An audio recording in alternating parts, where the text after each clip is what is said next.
11월 3일 월요일. 안전망 위에서.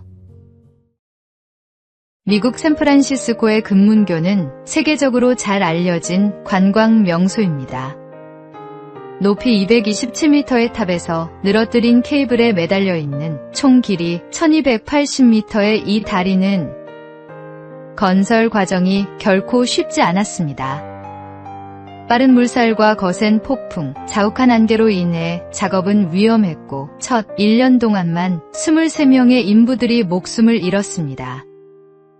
이에 건설 회사는 새로운 방법을 고안했습니다.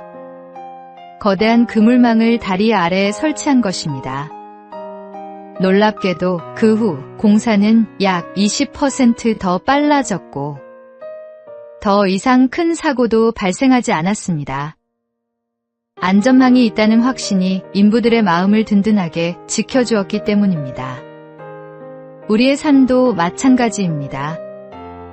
눈앞의 위험과 두려움은 언제든지 우리를 위축시키지만 안전하게 붙잡아주는 울타리가 있다면 마음은 훨씬 담대해집니다. 크리스천의 삶에는 바로 그 평안의 하나님이 계십니다. 우리가 실족하지 않도록, 넘어지지 않도록, 보이지 않는 그물망처럼 우리를 감싸 보호하시는 분이 오늘도 함께 하십니다. 오늘의 말씀. 여호와께서 너를 지켜 모든 환난을 면하게 하시며 또 내 영혼을 지키시리로다. 여호와께서 너의 출입을 지금부터 영원까지 지키시리로다. 오늘의 만나. 두려움 속에서도 하나님의 보호하심을 신뢰할 때 우리는 담대함으로 나아갈 수 있습니다.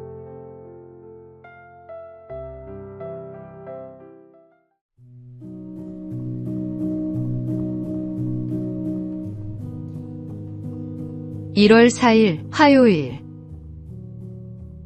작은 친절. 9월의 어느 날 서울 시내를 달리던 160번 버스에 한 중년 여성이 올라탔습니다. 그녀의 손에는 10,000원짜리 한 장과 잔액이 700원밖에 남지 않은 교통카드가 있었습니다. 만석인 버스 안에서 계좌이체를 받기도 어려운 상황이었습니다. 그때 강 기사님은 따뜻한 미소로 말했습니다. 이번만 어린이 요금으로 타세요. 작은 배려였지만 그 여성에게는 큰 위로가 되었습니다. 잠시 후 여성은 하차하며 기사님의 손에 작은 쪽지를 쥐어주었습니다. 종점에 도착해 펼쳐본 쪽지에는 정성스러운 손글씨와 10,000원짜리 한 장이 담겨 있었습니다. 오늘 잃어버린 휴대전화를 찾았고 버스에서도 배려를 받았어요. 2번이나 친절을 받았으니 저도 보답하고 싶습니다. 시원한 음료라도 꼭 사드세요. 감사합니다. 기사님은 이 작은 선물에 큰 힘을 얻었다고 말했습니다. 세상은 때로 팍팍하고 바쁘게 돌아가지만 이런 작은 친절과 배려가 우리를 살게 합니다. 예수님께서 보여주신 사랑처럼 작은 친절이 또 다른 친절을 낳고 그 온기가 세상을 조금씩 변화시킵니다.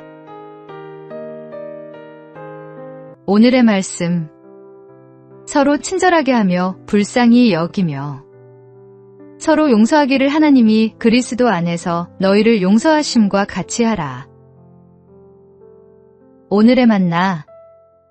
오늘 누군가에게 작은 친절을 베풀어 보십시오. 그 작은 손길이 누군가의 하루를 밝히고 세상을 따뜻하게 만들 것입니다.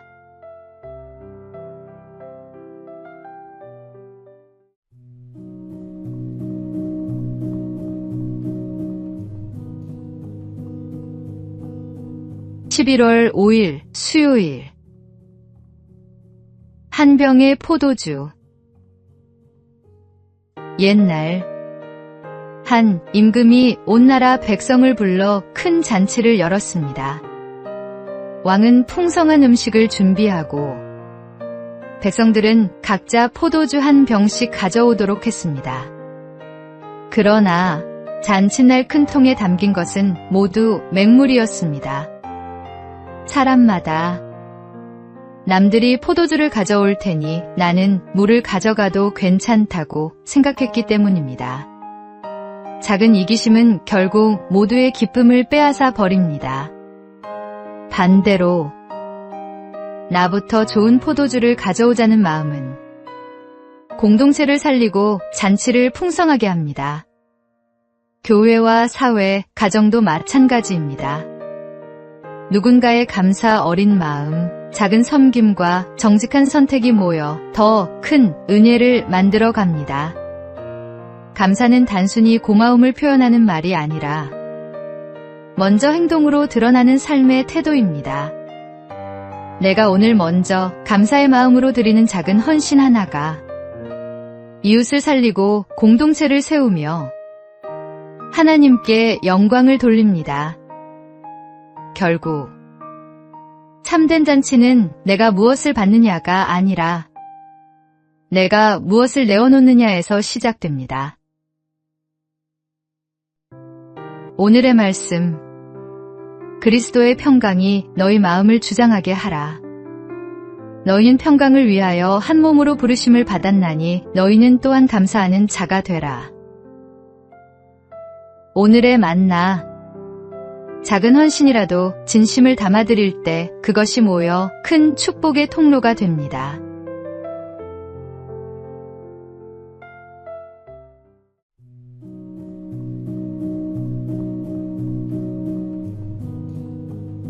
(11월 6일) 목요일. 집과 무덤의 차이. 노야 벤사가 지은 빵장수 야곱에는 이런 이야기가 전해집니다. 어느 날 한 벽돌공이 야곱을 찾아와 좋은 집을 짓는 비결을 물었습니다. 야곱은 말했습니다.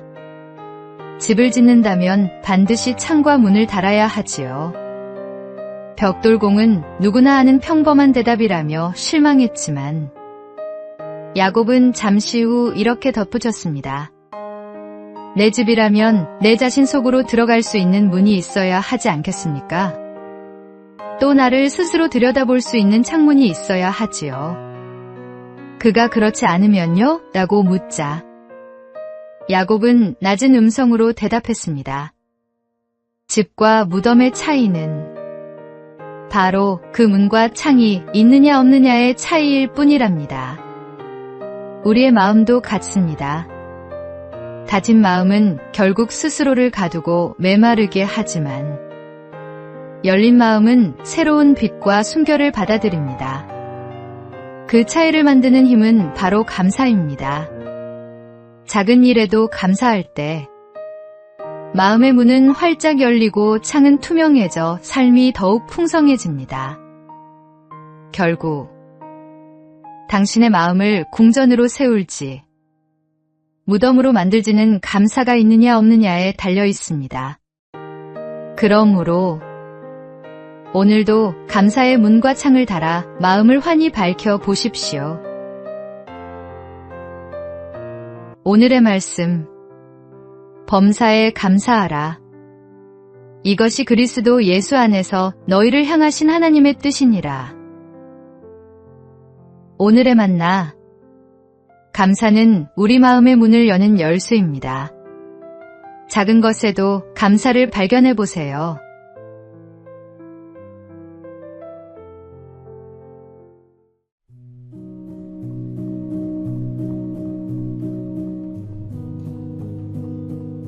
(11월 7일) 금요일. 금메달보다 아름다운 선택. 2025 도쿄 세계육상선수권대회 남자 3000m 장애물 예선전에서 감동적인 장면이 펼쳐졌습니다. 벨기에의 팀 판데 벨데 선수는 경기 초반 선두권을 달리다가 세 번째 허들과 충돌해 물웅덩이에 넘어졌습니다. 그런데 그는 일어나 앞을 보았을 때 콜롬비아의 카를로스 산 마르틴 선수가 허들에 걸려 오른발을 다친 채 트랙에 쓰러져 있는 모습을 발견했습니다. 판데벨데 선수는 망설이지 않았습니다. 속도를 늦추고 뒤돌아가 그를 부축했습니다. 두 선수는 서로 어깨를 감싸 안은 채 나란히 결승선을 통과했고 관중들은 뜨거운 박수를 보냈습니다. 경기 후 그는 말했습니다. 우리 둘 다 운이 좋지 않았으니 이 불운을 함께 나누고 싶었습니다.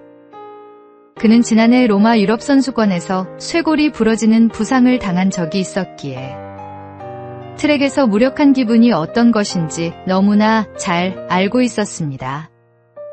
두 선수는 10위와 11위로 결선 진출에는 실패했습니다. 하지만 그날 트랙 위에서 가장 빛났던 것은 기록이 아니라 함께 걸어간 그 발걸음이었습니다. 진정한 승리는 혼자 달려가는 것이 아니라 함께 일어서는 데 있습니다. 오늘의 말씀. 너희가 짐을 서로 지라. 그리하여 그리스도의 법을 성취하라. 오늘의 만나. 오늘 누군가 힘들어하는 모습을 본다면 잠시 멈춰 서서 손을 내밀어 보십시오. 함께 가는 길이야말로 하나님께서 기뻐하시는 진정한 승리입니다.